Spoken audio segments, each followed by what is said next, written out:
potentially between Secretary Rubio and Secretary No Duffy. clash. I was there. You're just a troublemaker. And you're not supposed to be asking that question because we're talking about the World Cup. But Elon Mr. gets along great with Marco, and they're both doing a fantastic job. There is no clash. But, Mr. President, bottom line? Who are you with? Who are you with? NBC. No wonder. That's Mr. President, NBC. who has more authority, Elon Musk or your cabinet secretaries? Any other questions? They're both great guys. And by the way, they both get along fantastically well. Marco has done unbelievably as Secretary of State. And Elon is a very unique guy who's done a fantastic job. Donald Trump has to cover for some of the fireworks that happened among his cabinet secretaries and also his best oligarch, Elon Musk.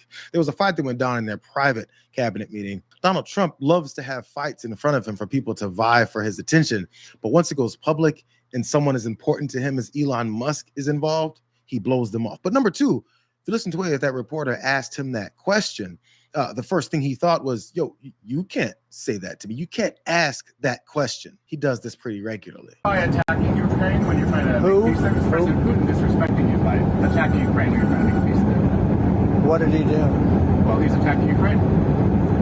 Is he disrespecting me? Yep. Who are you with? I'm Michael Burnbaum, the Washington Post. You've lost a lot of credibility. Go ahead. What else? The question was about whether or not President Trump understands that Vladimir Putin is disrespecting him. The common theme that you'll see is that if someone asks him a question that he doesn't want to answer, he asks them what outlet they're from, dismisses them in front of other reporters so that, number one, that person doesn't get their question answered because he's now cornered. And number two, maybe other reporters will catch on and realize they shouldn't say anything either. But back to that fight that Marco Rubio had with Elon Musk. Yeah, so there are a few things here. First, a lot of damage control from the White House after that meeting. You just saw President Trump there in the Oval Office talking about it. Secretary Rubio and Elon Musk had dinner at Mar-a-Lago over the weekend. We saw Trump return to Washington last night with Elon Musk on Air Force One. He also defended the two of them on Truth Social, trying to downplay this clash. But as I reported, this was coming weeks in the making. First of all, President Trump had really soured on some of the bad headlines. Really, we know how much he pays attention to the media coverage of this. That dating all the way back from that moment we've discussed on this show when Jesse Waters on Fox News sort of almost very emotionally said, hey, be more careful with these cuts, talking about a friend of his who was going to be eliminated from the Pentagon, saying this needs to change how we're approaching this. Other cabinet secretaries for weeks now have complained to the White House and to their own staff, saying Musk is usurping our power. These should be our decisions on hirings and firings. Not saying they're not going to agree with Doge's recommendations, not saying they don't agree with the need to reduce the workforce, and in some cases dramatically so, but they wanted to have the final say on that, not Musk. And I'm told White House officials are seeing these legal challenges, and they've been on the losing end of some of them, in part because there's questions about whether Musk has the authority in Doge. Musk, of course, a special government employee, whether he actually has the ability to fire these staff workers. So Franklin Foer, there's some thought here that by empowering the cabinet secretaries to be the final say, that might actually help them get this through the courts, more effectively eliminate these positions. The spinelessness is on full display.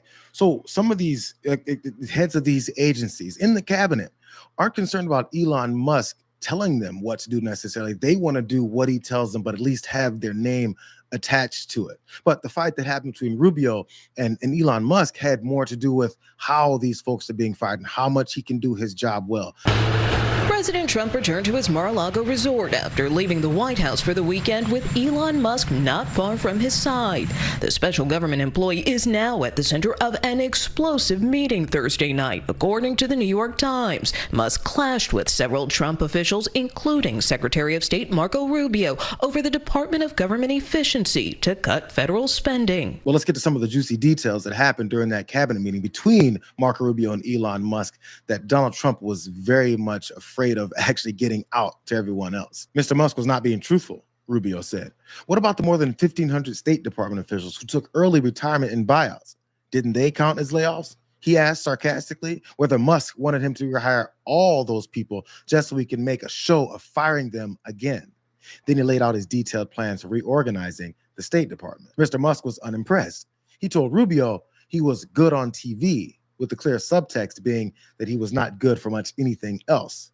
Throughout all this, The president sat back in his chair, arms folded as if he were watching a tennis match. After their argument dragged on for an uncomfortable time, Trump finally intervened to defend Rubio as doing a great job.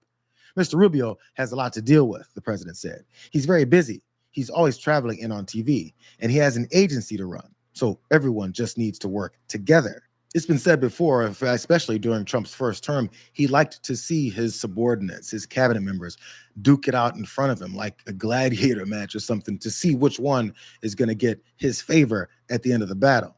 But when those things get out, I'm not sure he's too big on talking about it later. Matter of fact, he truthed about it. Elon and Marco have a great relationship.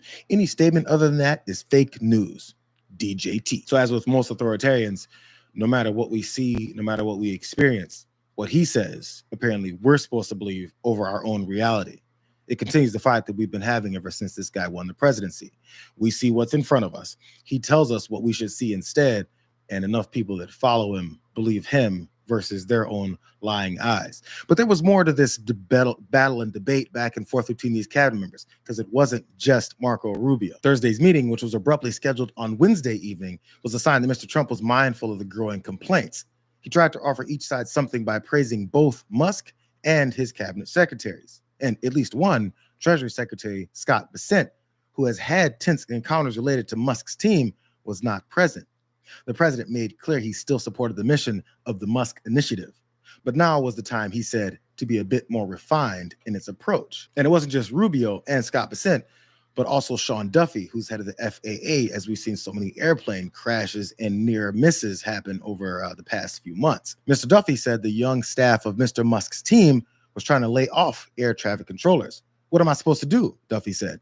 I have multiple plane crashes to deal with now, and your people want me to fire air traffic controllers? Musk told Duffy that his assertion was a lie. Duffy insisted that it wasn't. He had heard it from them directly. Then Musk asked who had been fired. He said, give me their names. Tell me their names. Duffy said that there were not any names because he had stopped them from being fired. At another point, Musk insisted that people hired under diversity, equity, and inclusion programs were working in control towers. Duffy pushed back, and Musk did not add details, but said during the longer back and forth that Duffy had his phone number and should call him if he had any issues to raise. So think about that. Sean Duffy's been on TV. He's been talking in these hearings and the questions specifically about that one horrific plane crash over DC. Behind closed doors, he has issues with Elon Musk's firing, broad, blatant firing of people within the FAA that might make us safer. So all it does is show us that in front of people, in front of the American people, he's willing to tell us everything is safe, everything is fine. It's all because of those DEI initiatives that the president was talking about as well. But when he's behind closed doors, he's willing to give Elon Musk a piece of his mind and actually try to do something different. And the reason that Donald Trump continues to keep Elon Musk on might be a very obvious one that we all kind of know. It's unclear what the long-term impact of the meeting will be. Musk remains Trump's biggest political financial supporter. Just this week, his super PAC aired $1 million worth of ads that said, "Thank you, President Trump." And Musk's control of the social media website X has made administration staff members and cabinet secretaries alike fearful that he will target them in public. So as usual, the oligarchs are running the joint. They've bought off Donald Trump. All of his cabinet secretaries and also maybe other actually elected officials are afraid to say or do anything. But if we think about that first cabinet meeting that happened a week before the closed door one, where Marco Rubio actually had something to say to Elon Musk, it looks like this beef was brewing for a little while now. But what we are trying to get to the bottom of is we think there are a number of people on the government payroll who are dead, which is probably why they can't respond. And some people who are not real people, like they're literally fictional individuals that are collecting paychecks. Well, somebody's collecting paychecks on a fictional individual.